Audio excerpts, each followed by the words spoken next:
para Next sa ating po, na magtatanong sa atin, taga Dasmariñas naman. Uy, pangalawa na to sa taga Cavite. Teka lang, kasosyo Chikoy, wait lang ha. Wag Sige lang, po.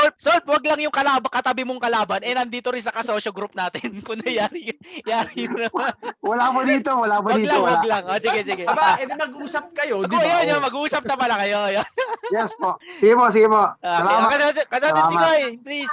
Okay po, next po natin, taga Dasmariñas. Ang business po niya ay web design agency, si RJ Villamer. web design. Andyan ka pa ba, RJ Villamer? Yes, sir, andito pa. Webcam. Yan, hello po, boy. Kasosyo RJ. Yun nga, no? So, yes sir. So, ang tanong ko is, yun nga, so actually matagal ko na itong ginagawa yung web design agency ko. So, ngayon, kaka-register lang niya sa BIR, SEC, ganyan-ganyan.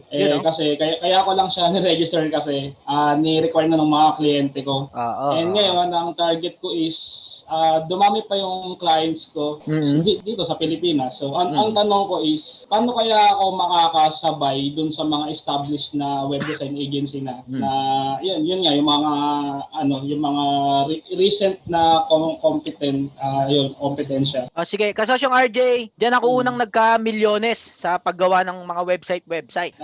Ito na naman, babalik na naman tayo doon sa nagiging trend ng topic natin ngayon. Yung paggawa ng website, saan katuta kayo naglalaban-laban diyan?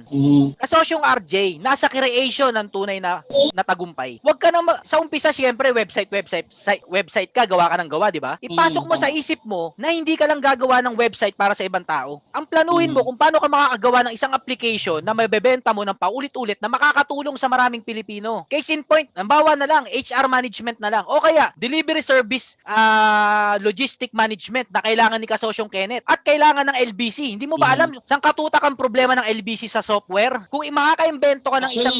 Yes, RJ. Actually, may ginawa akong software dati way back nung ECQ days. Yung COVID-19 tracker na yung sa isang city na yon, nalalaman each barangay or yung village na yon kung ilan yung COVID cases. Problema, hindi lang natuloy. Gawa nga ng budget constraints nung kausap naming munisipyo na hindi ko nasasabihin kung anong munisipyo. Laging walang pera sa munisipyo. Pero wala pa pera. Pero hindi gumagastos yan sa innovation. Dahil hindi takot sila sa innovation. Ang punto ko, RJ, mag-focus, yung kalahati ng utak mo, i-focus mo sa creation. Mag-create ka ng kahit na anong software na sariling sayo na sosolve sa isang problema na hindi sinosolve ng iba. Nandun ang pera. Pag nakasolve ka ng problema na hindi sinosolve ng iba, maraming problemang masosolve ng software. At may skill ka doon. Kaya sinasabi ko sa'yo, tigilan mo na mag-isip kung paano ka mananalo sa mga kalaban mo. Ang simulan mo mag-isip kung paano ka makaka-create ng isang bagay, isang software application o apps na hindi pa nagagawa ng iba na malaking maitutulong sa ibang tao, sa mga Pilipino, sa buong mundo. Siguro, itong problema sa mga Pilipinong marunong gumawa ng software. Ito nakikita ko maraming Pilipino kayang gumawa ng katulad ng application ng Facebook. Maraming Pilipino na kayang gumawa ng application na katulad ng TikTok. Maraming developer na kayang gumawa ng parang Lazada, parang Shopee. Lahat kaya natin gawin. Wala lang nag-encourage at nagpupush na gumawa tayo. Unang-una, ang alam ng mga developer, kailangan natin ng pondo para makaimbento ng bago. Yun yung binabasag ko. Hindi mo kailangan ng pera para makaimbento. Kailangan mo lang skill mo. Lahat ng may skill, gumawa kayo kahit wala kayong pera. At susunod yung pera. Ang problema sa mga Pilipino ngayon, sa mga startup, sa mga inventor, inuunang hanapin yung pera bago mag-imbento. Naranasan ko yan. Isa akong developer, isa akong inventor. Inuna kong hanapin yung pera, walang nangyari sa akin. Hanggang sa natutunan ko, una pala akong mag-create bago ko, at yung pera susunod. Kaya RJ, yung software, yung COVID na application mo, sabi mo kanina, hindi na ponduhan. Yun ang gusto kong basagin sa utak nating mga Pilipino. Hindi porket hindi na ponduhan, hihinto na. Hindi porket hindi na bagsakan ng pera, hihinto na. Kung seryoso ka sa mission ng produkto, tutuloy mo yan kahit wala ng pera. Kasi naniniwala ka. Kaya sabi ko, hindi laging pera. Dahil pag inuna natin ng pera, hihinto lahat ng ginagawa natin. Dahil lahat kulang sa pera. Lahat ng negosyo kulang sa pera. Lahat ng invention kulang sa pera. Isa matter ng puso ng inventor kung itutuloy niya yung laban o hindi. Kasi pag nakita ng ibang tao na tinuloy mo yan kahit walang pera, dun sila magpapaulan ng pera sa'yo. Kasi ang tunay na may pera, kaya nagkapera yan, dahil kaya nila mag-create ng pera nang walang pera. Kaya pag nakakita sila ng tao na kayang, na tinutuloy yung bagay na pinaniniwalaan niya, dun nila ibibigay yung pera nila. Kasi napatunayan ng tao na yun na kahit walang pera, nagpupush through. At alam nila, pag naubusan ulit ng pera yung tao na yun, magpupush through pa rin yun. Ayun yung hinahanap ng mga investor. investor. Kaya sabi ko, wag tayong mag-invest. Maging investable tayo. Kaya patunayan mo, RJ, na kahit walang pondo, kahit walang bumagsak na salapi sa harapan mo para gawin yung invention o yung application, ituloy mo pa rin. At makikita ka ng ibang taong mayayaman, nasasabihin na, etong si RJ, isa siyang entrepreneur. Kahit wala siyang pera, itutuloy niya yung pinaniniwalaan niya. Bigyan natin siya ng maraming pera. Doon tumatakbo yung tunay na investment. RJ, mag-imbento ka. Looking forward sa gagawin mong produkto na magagamit ng mga Pilipino at ng buong mundo. Ilagay mo yung bandera ng Pilipinas sa worldwide. RJ, kaya mo yan, RJ. Yes. Good luck. Okay. Thank you, Kasosyong Arvin. Salamat sa payo. Invent something. Stop competing, no? Invent something. Kita ko, excited si Kasosyong RJ. May naisip na si Kasosyong RJ. May naisip na. Nakita ko dun sa sinabi ni Kasosyong Alam mo, Arvin. Kasosyong RJ, namulat ako na ang invention kailangan may magpopondo sa'yo. Namulat ako sa ganung paglaki. Kaya nasayang yung kabataan ko kakahabol sa pera. Kung alam ko lang na dapat na gawin ko na lang yung pinaniniwalaan ko kahit wala akong pera, hindi ako ganito. Iba ang landas natin. Pero it's for me to learn eh. No? Landas ng buhay ko yon para matutunan ko yung leksyon. Siguro ako yung kinakailangan na magsabi sa iba nung aral na yon.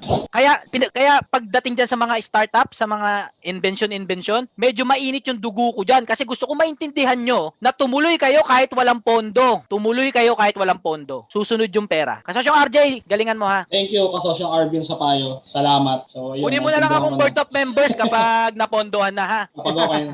Ayos. Actually gawa na siya eh. So, Gawa na pala, Kasosyong Chikoy eh. Hindi, actually gawa na siya. So, ang problema ko yun nga, yung paano ko siya i-market. Ang target ko sanang customer is yun nga, yung mga LGU natin dito na parang etong COVID na to kasi problema talaga siya. So, and para madali yung contact tracing ganyan. So, Okay. ayun siya. So, gawa na siya. Kasosyong RJ, alam ko na huhihilot mo na. May isa pa ako ibibigay sa'yo. Huwag mong puntiryahing customer yung LGU. Sa experience ko, nakita nyo may mga picture ako nila Isko Moreno, may mga picture ako nilang ng ibang mga sikat na mga politiko. Kasi minarket ko rin yung mga invention ko sa mga munisipyo, sa mga LGUs. At on my experience, maraming pera sa munisipyo, pero hindi sila nagre-release ng pera. Rini-release nila yon, pamamasyal nila, pang team building nila, pang meeting nila sa ganito. Hindi nila nilalagay yon sa risk-taking na mga venture. Kasi wala silang mapapala doon. Ang punto ko, una mong targetin yung consumer.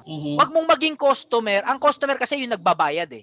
Wag mong habulin yung mga gobyerno. Habulin mo yung mismong consumer. Parang Facebook. Ang market niya yung mga user mismo, hindi yung mga gobyerno. Kasi ang tagal ng progress dyan. Isipin mo kung magkaroon ka lang ng 1,000 user ng software mo, mas mahalaga na yon kaysa meron kang napapirmang 2 mayor. Mas mahalaga yung user kaysa sa customer. Kasosyong RJ, puntirehin mo, wag munisipyo. Doon ka sa tao mismo. Mga bata, mga katulad namin, basta wag gobyerno. Wag doon. Okay. Mga negosyante mas madali ka usap kaysa sa gobyerno. LGU. Nagbabayad pa. Actually, may usapan. Utangin ng government. Utang yan, utang. Actually, may Yun, tama si Kasosyong Bennett. Patay cash flow mo dyan. Utangin talaga yan. Oo, 6 months pa yan bago bayaran. Oo, kasi sa motorcycle ko kasi yung Arvin, yung hindi ko lang i-mention, yung sa mga police ba, patrol, yung motorcycle nila. Anti-government eh, no? Oo, tinira ko din yun. My God, ang tagal.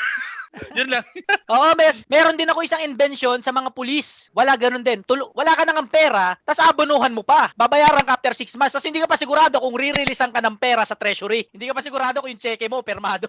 Ang problema mo, pag inabot ka pa ng eleksyon. Yun, Chikoy, sakto. Abutan ka pa ng palitan, yari ka dyan. yan tuloy, naalala ko na naman yung, actually, may kausap ko na yung LGU na yun, kumbaga, pagka ang sabi is, pagka nagawa na yung software, Pero to tapos ganyan. na agad. Sabi lang yun! Oo, yun Sabi lang yun! Budol yun! Budol!